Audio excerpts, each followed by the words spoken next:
هاتتان باش خوێندکارانی پۆلی هەشتەم ئەمڕۆ باسی وانەیەکی نوێیەکەین هیوادارم سوودی لێوەربگرن.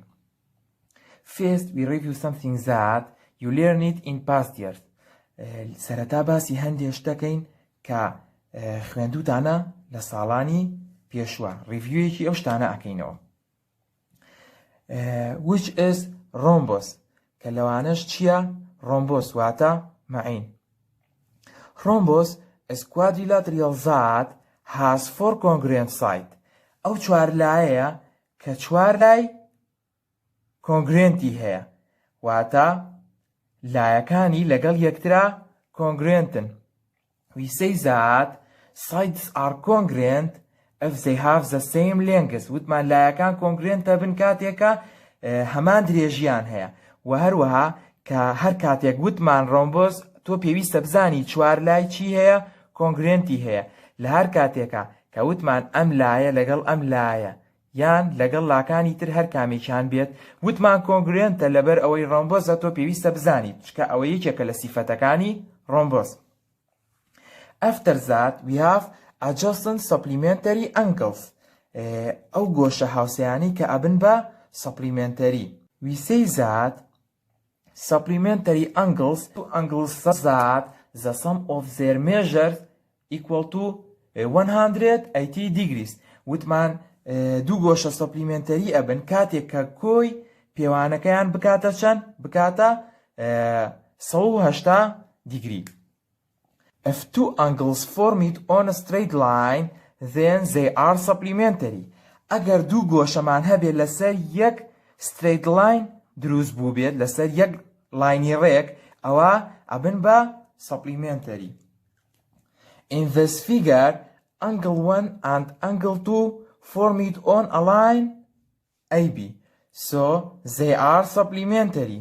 So we can write that measure of angle 1 plus measure of angle 2 equal to 180 degrees.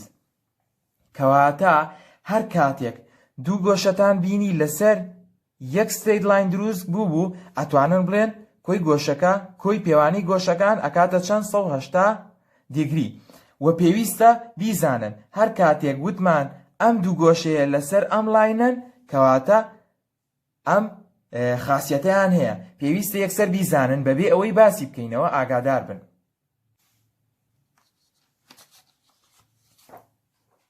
Okay. Start our new lesson. Chapter 5, Lesson 4, Isosceles and Equilateral Triangles. واتە سێگۆشەی دوولا یەکسان و سێگۆشەی ڕێک. سێگۆشەی ڕێک واتە هەر سێلاکەی یەکسان بێ. Isosceles triangles is triangles that has two congruent sides. سێگۆشەی دوولا یەکسان بەو سێگۆشەیان ئەوترێت کە دوولای یەکسانیان هەیە. دوولای کۆنگرێنتیان هەیە یەکسانە. The congruent sides are called the legs. و بۆ دوولایەی کە یەکسانن بەیەکۆ ئەوترێت چی؟ legs. And the vertex angle is the angle formed by the legs. و گۆشێکمان هەیە پێوترێت چی؟ vertex angle کە لە چی دروستە بێت؟ لە یەکگرتنی ئەو دوو لیگە کەوتمان پێوترێت لێک ئەو دوو سایدە بۆ دوو سایدە دروست ئەبێت پێی ئەوترێت چی؟ vertex angle واتە angle BAC is vertex angle. The side opposite the vertex angle is called the base. و ئەم لایەی کە بەرامبەر vertex angle-ەکەیە پێی ئەوترێت چی؟ پێی ئەوترێت base واتە بنکە. And the base angle are two angles that have the base as a sides. کەواتە چییە؟ و ئەم دوو گۆشەی کە هەمانە پێوترێت base angle. base angle کام گۆشانەیە؟ ئەو گۆشانەیە کە ئەم لایە کە ناومان نابوو base ئەم سایدە ئەبێ بەلایەک بۆ ئەو گۆشانە واتە ئەو دوو گۆشەی کە ئەکەونە سەر بەیسەکەمان پێیان ئەوترێت base angle. ئاگادار بە بیناسنەوە ما vertex angle لە چی دروستە بێت؟ لە لیگسەکان دروستە بێت واتە لیگسەکان ئەبن بە چی؟ ئەبن بە ساید بووی. بەڵام base angle بۆ هەردووکیان بیس ئەبێ بە سایدێکیان ئاگادار بن هەردووکیان لەم ئەم سایدیان هەیە کە بیسە ئەکەونە سەر بیسەکە پێیان ئەوترێ base angle and isosceles triangle theorems و چەند سیۆرمێکمان هەیە لەسەر سێگۆشەی دوولا یەکسان. Isosceles triangle theorem says in an isosceles triangles base angle are equal. واتە ئەو دوو گۆشەی کە پێمان ئەوت base angle لە سێگۆشەی دوولا یەکسانە چین equalن or we can say that they are congruent. ئەتوانین بڵێین congruentation چکەوتمان هەردوو گۆشەیە کە هەمان مێژەریان هەبێت مێژەرەکان equal بێت مان if two angles have the same measure they are congruent مانەگەر دوو گۆشە هەمان مێژەریان هەبێت congruentation کەواتە پێویستە تۆ بیناسیتۆ کاتێک کە سێگۆشەیەکمان هەبوو دوولا یەکسان بوو isosceles بوو کەوتمان ئەم دوو ئەنگڵە کۆنگرێنتن لەبەرەوەی سێگۆشەکەمان دوولا یەکسانە پێویستە تۆ بزانی کە بەپێی ئەم سیۆرمەیە و کۆنگرێنتن ئەو دوولایە هەموو کاتێک ئەگەر سێگۆشەکەمان دوولا یەکسان بێت. And the perpendicular bisector of a base is at the same time altitude, median and bisector of the vertex angle. واتە چی؟ The perpendicular bisector of base واتە ئەو ئەستونەی لە هەردوو وێنەکەیە هەماشتا ئەو ئەستونەی کە ئەکە لەگەڵ بنکەکەیە لەگەڵ بیسەکەیە ئەستونە و بایسێکتیەکە بایسێکت واتە ئەیکا بە دوو کەرتی یەکسانەوە ئاگادار بە کاتێک کە شتێ بایسێکت ئەکرێت بۆ دوو کەرتی یەکسان هەردوو کەرتەکەی یەکسانن لەگەڵ یەکا کۆنگرێنتن لەگەڵ یەکترا ئەڵێ ئەم ئەستونە کە بنکەکەشمان بۆ بایسێکتەکە بۆ ئەکا بە دوو کەرتی یەکسانەوە لە یەک کاتە ئەبێت بە بەرزی و ناوەڕاستی و هەروەها ئەو ڤێرتیکس ئەنگڵەکەمان بۆ ئەکا بە دوو کەرتەوانێ لە سێگۆشە دوولا یەکسانەکەمانە واتە ئەمە لە هەمان کاتا بەرزیە و ئەکەوێتە ناوەڕاستەوە میدیەنە و بایسێکتی ڤێرتیکس ئەنگڵەکەشمان بۆ ئەکات واتەیکا بە دوو گۆشەی یەکسان بەیەکۆ so the angles XAB and XAC are congruent لەبەرەوەی کراوە بە دوو کەرتی یەکسان و بایسێکت کراوە توانین بڵێن دوو گۆشەکەش کە دروستە بن کۆنگرێنتن لەگەڵ یەکە کەواتە ئەم ئەستونەی کە ئەکەوێتە سەر بنکە کە بنکەکەمان بۆکا بە دوو کەرتۆ بایسێکتیەکە دوو کەرتی یەکسانەوە لە هەمان کاتە بەرزیە بۆ سێگۆشەکە و ئەشکەوێتە میدیەنەوە ناوەڕاستەوە و هەروەها گۆشەی ڤێرتیکس ئەنگڵیشمان بۆ ئەکا بە دوو کەرتی یەکسانەوە بایسێکتیەکە لە یەک کاتە ئەم سێ ئیشە ئەکات ئەمە سیۆرمەکانن کەواتە ئێکزامپڵەکان بەم سیۆرمانە حەل ئەکرێن لە هەر کاتێکە باسی هەر یەکێک لەم شتانەمان کرد وتمان لەبەرەوەی isosceles trianglesە کەواتە ئەم شتە ڕوو ئەیات تۆ پێویستە بیناسی تۆ بزانی مەبەستمان ئەمانەیە زۆر باشە. Example 1 says MASR is rhombus. Prove that angle 1 and angle 2 and angle 3 and angle 4 both are congruent. ئەڵێ ئەم وێنەیە RMAS چییە؟ ڕۆمبۆسە و تۆ پروڤی بکە کە ئەم چوار گۆشەیە واتە گۆشەی یەک ئەمەیە MAR بەو شێوەیە گۆشەکانی تریش ئەڵێ پیشانی بە کە هەر چواریان چین کۆنگرێنتن بەڵام دراوە بە تۆ کە وێنەکە خۆی چییە؟ ڕۆمبۆسە. We say that rhombus has 4 congruent sides. وتمان rhombus هەر چوار لایەکەی چییە؟ کۆنگرێنتە وەکو یەکە. So we have triangle MRA.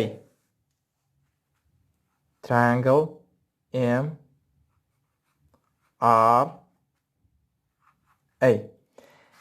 Since this triangle has 2 congruent sides لەبەرەوەی ئەم ئەگەر سێری سێگۆشەکەکەن دوو لای کۆنگرێنتە so the triangle is isosceles triangle. Why؟ بۆچی؟ چکە ئێمە وتمان دوو لای کۆنگرێنتە لەبەر چی دوو لاکەی کۆنگرێنتە؟ since MA is R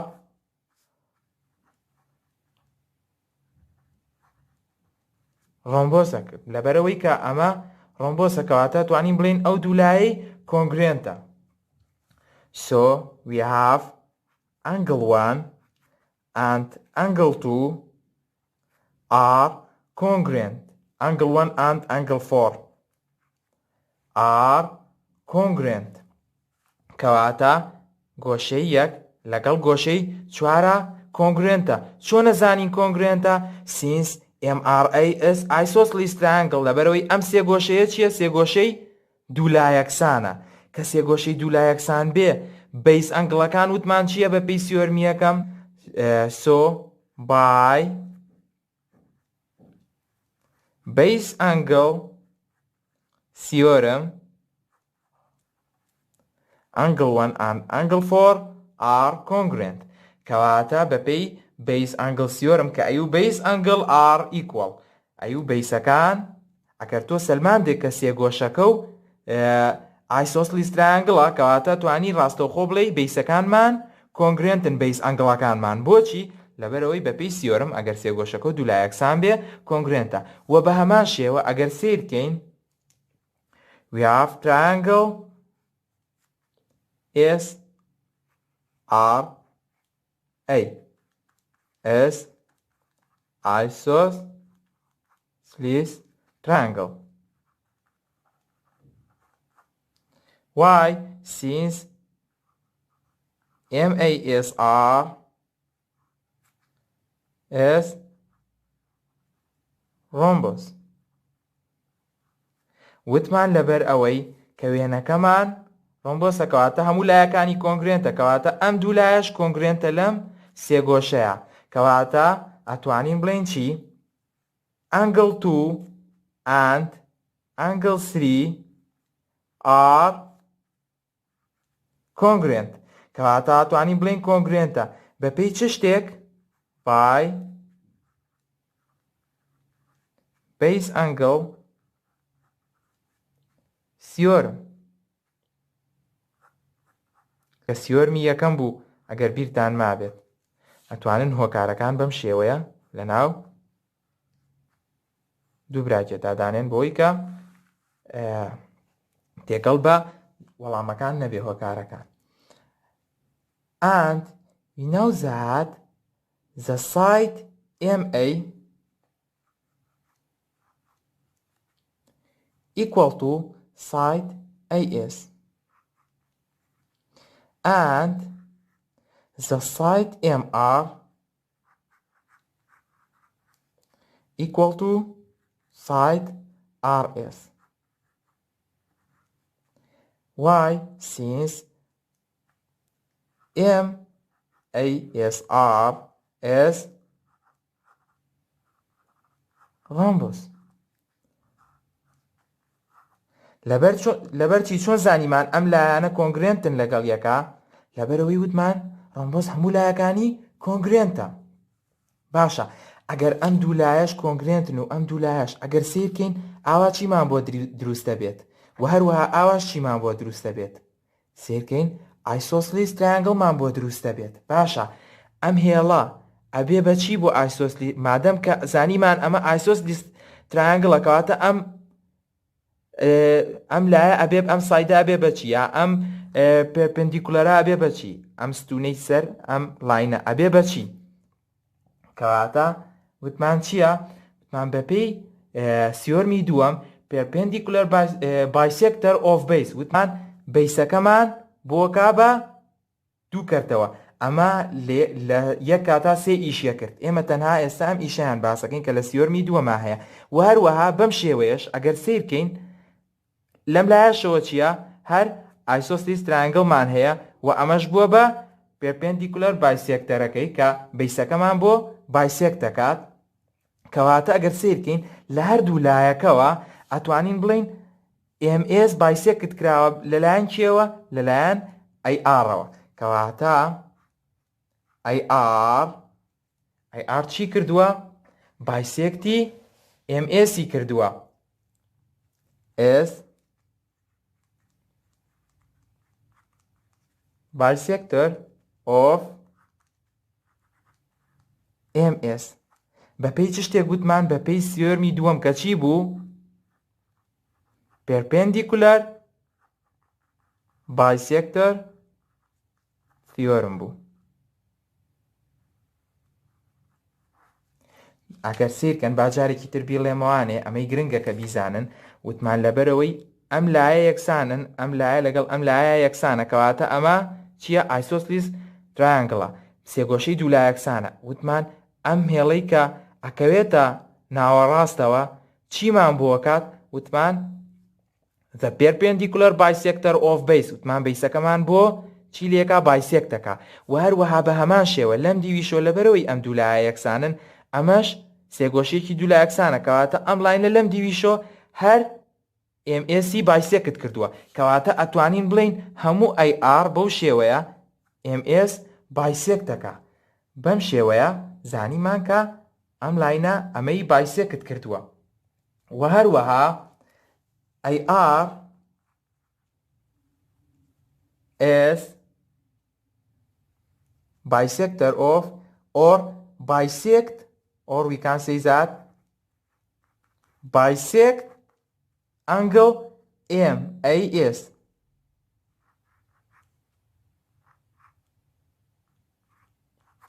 و ئەتوانین بڵین ئەم AR ئەنگلی MAS بایسێکت کردووە ئەشتوانین بڵین ئەنگلی MRS بایسێکت کردووە فەرق ناکە هەردووکانی بایسێکت کردووە هەر یەکێکیان دراوێکمان پێ ئەیات ئەگەر سیرکەن وتمان ئیشێتریژەکە بایسەکتۆر مان چیەکە وتمان is at the same time altitude median and bisector of the vertex angle وتمان کە مادەم ئەمە سێگۆشەیەکە دوولا یەکسانە کەواتە perpendicular bisectorەکە ئیشی چییە ئیشێکی تریژەکات وتمان هەم بەرزیە و هەمیش vertex ئەنگڵەکەمان بۆ بایسێکتەکە کەواتە بایسێکتی کردووە بە پێی هەمان ئەم سیۆرمەی سەرەوە زۆر باشە پاشان ئێمە ئەزانین کە مادەم بایسێکتی کردووە کەواتە angle 1 and angle 2 are congruent کەواتە ئەم دوو گۆشەیەش چییە کۆنگرێنتە چۆن ئەزانین کە کۆنگرێنتە وتمان کە کاتێ شتێک وتمان بایسێکتی کردووە مادەم ئەمە ئەم گۆشەی بایسێکت کردووە کەواتە کردوێتی بە دوو بەشی یەکسانەوە کە شتێک بایسێکت کرا واتە کەرت ئەکرێت کەرت واتە ئەبێ ببێ بە هەر چەند کەرتێکۆ ئەبێ هەموو کەرتەکان یەکسان بن ئەنجا ئەڵین کەرت کراوە بایسێکت کراوە so angle 1 and angle 2 are congruent then ئەمەش چی بۆ ئێمە پیشانەیە angle 1 and angle 2 and angle 3 and angle 4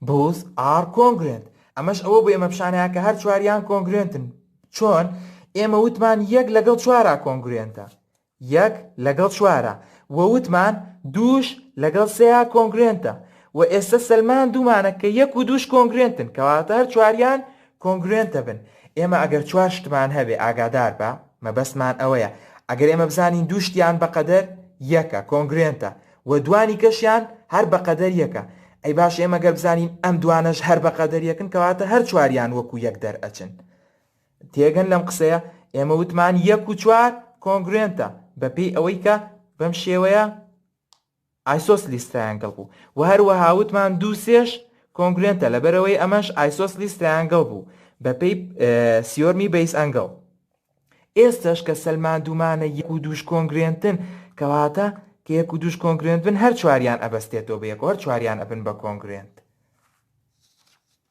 very good converse theorem of isosceles triangles و ئێستش کۆنڤێرسی سیۆرمەکانی سێگۆشەی دوولا یەکسانمان هەبوو کە یەک دانیان باس دەکەین لەگەڵ ئێکزامپڵەکەیە ئەوانەی کە بۆ وانەی داهاتوو converse theorem of isosceles triangle says in any triangle if two angles are congruent then the triangle is isosceles ئەڵێ چی لە هەر سێگۆشەیەکە ئەگەر دوو گۆشەیان کۆنگرێنت بن ئەوە سێگۆشەکە دوو لا یەکسان دەرەچێت. سیرکەن ئەمە کۆنڤێرسی سیۆرمەکەیە. سیۆرمەکەی وچی ئەیو in an isosceles triangle base angle are equal. ئەیو چی ئەیو لە سێگۆشەی دوو لا یەکسانە سیۆرمەکە ئەیوت لە سێگۆشەی دوو لا یەکسانە دوو گۆشەی بەیس ئەنگڵەکە چییە بن؟ کۆنگرێنتە بن. بەڵام لێرە ئەڵێ چی؟ ئەڵێ ئەگەر لە سێگۆشەیەکە دوو گۆشەکە کۆنگرێنت بوون ئەوە سێگۆشەکە چی دەرەچێت؟ Isosceles triangle دوو لا یەکسان دەرەچێت. ئاگاتان لێ بێت سەیری جیاوازی ئەم دوانەکە. ئەمە لێ سێگۆشەکە دوو لا یەکسان بێت گۆشەکانی کۆنگرێنتە بن. ئەم ئەڵێت ئەگەر دوو گۆشەکەی کۆنگرێنت بوو لە سێگۆشەیەکە ئەوە سێگۆشەکە دوو لا یەکسان ئەبێت. زۆر باش. After that we have example 2. Example 2 says the distance from Earth to nearby star can be measured using the parallax method. دووری نێوان زەوی و ئەستێرەیەک کە نزیکە لێوەی پێوانە ئەکرێت بە بەکارهێنانی ڕێگەیەک کە ناوی پارالاکسە which require observing the position of star 6 months apart. کە ئەم ڕێگەیەش بەم شێوەیەیە کە پێویستە تێبینی شوێنی ئەستێرەکە بکرێت هەر 6 مانگێک. If the distance LM to a star in July is 4 times 10 to power 13 kilometers. ئەڵێ ئەگەر دووری ئەستێرەکە لە زەویەوە کە سایدی LM ئەکات زەوی لێرانایە ئەستێرەکەش لێرانایە چەنە بێت 4 کەڕەتی دە بەتوانی 13 بێت. Explain why the distance LK to the star in January is the same. ئەڵێ پیشانی بە ڕوونی بکەرەوە کە بۆچی دووری LK واتە کە زەوی بێتە ئێرانە زەوی خۆی لێرانایە ئەڵێ پیشانی با گەر زەویش بێتە ئێرانە بۆچی هەمان دووری ئەبێ لەو ئەستێرەیەوە کە لێرە لە مانگی جولایە 6 مانگ دوای ئەوە مانگی جەنیوەری بۆچی لە مانگی جەنیوەریە هەمان ئەم دووریەی ئەبێ کە لێرانە هەیەی کە چەندەیە equal to 4 times 10 to power 30 kilometer. لێ پیشانی بە بۆچی هەمان دووریانە بێت. If we see the figure these two angles formed on a line. ئەگەر سێری وێنەکە بکەین ئەم دوو گۆشەیە لەسەر یەک لاینی ڕێکن. So they are supplementary. کەواتە ئەو دوو گۆشەیە چین؟ supplementary. So the measure of angle LKM plus measure of this angle which is 90.4 degrees equal to 180 degrees. ئەگەر سیرکەین وتمان کەواتە ئەم دوو گۆشەیە لەبەرەیەکەونە سەر یەک لاین کەواتە چین؟ سەپلیمنتەرین. کەواتە کۆی هەردوو گۆشەکە کۆی پێوانەی هەردوو گۆشەکە ئەکاتە چەند؟ ئەکاتە 180. Now move this number to other side with inverse operation. ئەم ژمارە ئەبینە لای بەرامبەر بە پێچەوانەی کردارەکەی. So measure of angle LKM equal to 180 minus 90.4. Now measure of LKM equal to, write the first number and put decimal point and 0 and write the second number.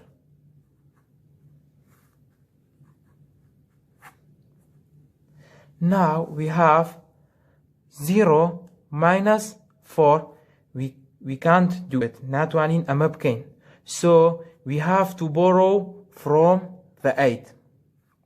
It becomes 7 and this is 9 and this is 10. 10 minus 4 equal to 6. Bring down the decimal point. Pointەکە هێنینە خوارەوانێ. 9 minus 0 equal to 9 and 17 minus 9 equal to 8. So the measure of LKM equal to 89.6. So we have the measure of angle LMK and measure of measure of angle LKM are equal, since measure of angle LMK also equal to 89.6. So they are congruent, since they have the same measure. لبروي همان ميجريان هي كواتا چين congruent. So the triangle LMK is isosceles. Why? By the converse of isosceles triangle theorem. Am theorem ayuchi وتمان قالت in any triangle if two angles are congruent then the triangle is isosceles. وتمان قالت لسێگۆشەیەکە ئەگەر دوو گۆشەمان هەبێت کە congruent بن ئەوە سێگۆشەکە چی دەرەچێت؟ isosceles ئەبێت، دوولا یەکسان ئەبێت، سێگۆشەیەکی دوولا یەکسان ئەبێت. So this triangle has two congruent sides. کەواتە ئەمە دوولای congruenتی هەیە لەبەرەوەی سەلماندمان کە چییە؟ isosceles لەبەرەوەی کە ئەم دوو ئەنگڵەی congruent بوون، کەواتە ئەم دوو لایە یەکسانن. So the measure of or the length of LM equal to length of LK and also equal to 4 times 10 to power 13 kilometer. So the measure of LK equal to 4 times 10 to power 13 kilometer. کەواتە توانین بڵێن پێوانەی LKش هەر هەماشتا، توانین بیشی نووسینەوانێ بەم شێوەیە.